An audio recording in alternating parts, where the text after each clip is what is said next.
আর ঘুরে ঘুরে হয়তো অন্য মিকে যাবি তানার ডাকা দিনও যাবি এই আর কি প্রত্যেকটা মানুষের ওকে খুব যে পুলিশে আজ দেশগানের এই অবস্থা করছি বলে তাদের সেনাবাহিনীর ম্যাজিস্ট্রেট ক্ষমতা দিয়ে আর চাই ওকে সুন্দর দেশ চাই স্বাধীনভাবে চলাফেরা করতাম চাই। সেনাবাহিনী তোকে পাওয়ার দেওয়া হয়েছে, ম্যাজিস্ট্রেটের পাওয়ার দেওয়া হয়েছে, কিন্তু ধর্মীয় প্রতিষ্ঠানে যে একের পর এক হামলা হচ্ছে, সেনাবাহিনী ভূমিকা কেন পালন করতেছে এটা আমাদের খুব দুঃখের বিষয়। আমরা খুব কষ্ট লাগছে এগুলো। এই মন্দির মসজিদ বিভিন্ন ধর্মীয় প্রশ্নে একের পর এক হামলা হচ্ছে, আমরা এটা থেকে কিভাবে মুক্তি পাবো আমরা খুব টেনশনে আছি। আমরা চাই একটা সুশৃঙ্খল সমাজ, যাতে নারী নির্যাতন শিশু নির্যাতন যাতে বন্ধ হয়, যাতে একটা সুশৃঙ্খল দেশ গঠন হয়। এবার আমরা সেনাবাহিনীর জন্য আশা করি, আর কিছুই না।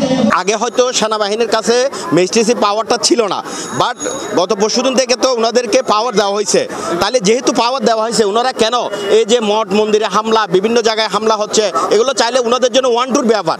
কারণ বাংলাদেশের সেনাবাহিনীর উপর সবারই একটা আস্থা আছে, বাট আমরা চাচ্ছি যে সেই আস্থার জায়গাটা যেন ওনারা ধরে রাখেন, কারণ ওনারা যেন বিতর্কিত না হন। সেনাবাহিনীর যে মেসেজ পাওয়ার দিয়ে আর সাধুবাদ জানাই কিন্তু এখন তারা হদ্দুর হাজ করে আর ভালো করে হইতে পারি আর চার সেনাবাহিনী ভালো কিছু করক, স্বাভাবিক পরিস্থিতি ফিরিয়ে আনক। আর আনছে আস্তে আস্তে গরম পড়বে, ধীরে ধীরে গরম পড়বে, অতি তাড়াতাড়ি গড়ে একদিন তো হাসবে, একদিন সম্ভব নয়। আসলে এখন বর্তমান সমসাময়িক যে পরিস্থিতি, যে মসজিদের মধ্যে রাজিয়া দেখুন ওনারা বেকে মসজিদ হামলই, এই যে কাকড়াচড়ি দিঘিনারা বিভিন্ন ভাবে হামলা চলে, কিন্তু আসলে আর আশা নগরী এখন বর্তমান স্বাধীন দেশ, এখন মানে স্বাধীন দেশ এই অবস্থার মধ্যে এরা আসলে তো আর কেউ এক্সপেক্ট নগরের। এখন বাংলাদেশের মধ্যে যে একখান ইনিশিয়েটিভ লই যে সেনাবাহিনীর হাতত ম্যাজিস্ট্রেট পাওয়ার, ইয়ান অবশ্যই একখান ভালো দিক আমি মনে করি, যেহেতু বাংলাদেশ সেনাবাহিনী একখান আস্থার জায়গা আর সর্বোচ্চ। তো যত দ্রুত সম্ভব আর বিশ্বাস সেনাবাহিনী এইসব বিষয়ের মধ্যে ওরা যত দ্রুত সম্ভব ইন খাড়াই তুলক,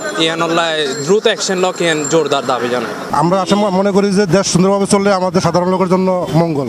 কে চালালে ওটা দেখার বিষয় না, সেনাবাহিনী চালায় আর ডক্টর ইউনূস চালায়, দেশ সুন্দরভাবে চললে হলো আমাদের সাধারণ লোকের কাজ হলো দেশ সুন্দরভাবে চলা। আগে দায়িত্ব যারা আসছিল ম্যাজিস্ট্রেট, তার মধ্যে দুর্নীতি আছিল, বিভিন্ন সাদাবাজি আছিল, তার ভিতরে আশা করি সেনাবাহিনী অকালীন করতো নয়, তারা শতভাবে হাজগরু মারা একদিন আশা করি। অবশ্যই সেনাবাহিনীর কাছে গেলাই মনে হইজুম দেবে এখন পজিটিভ।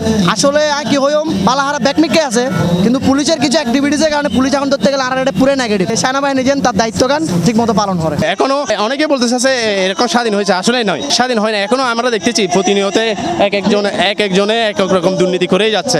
তো সেনাবাহিনীর কাছে যেটাতে আমি কালকে যখন নিউজটা পেয়েছিলাম আমি অনেক খুশি হয়েছি। আসলে সেনাবাহিনীর কাছে যখন দিছে, অন্যপক্ষে আমাদের দেশে আইনশৃঙ্খলার মধ্যে মানুষ সবচেয়ে বেশি আস্থার জায়গা হচ্ছে সেনাবাহিনী। দেশের ভিতরে যে পরিস্থিতি চলার দেখুন, কিন্তু আমরা চাই সুন্দর করে একটা দেশের পরিচালনা যে সেনাবাহিনী হোক বা জিবাই হোক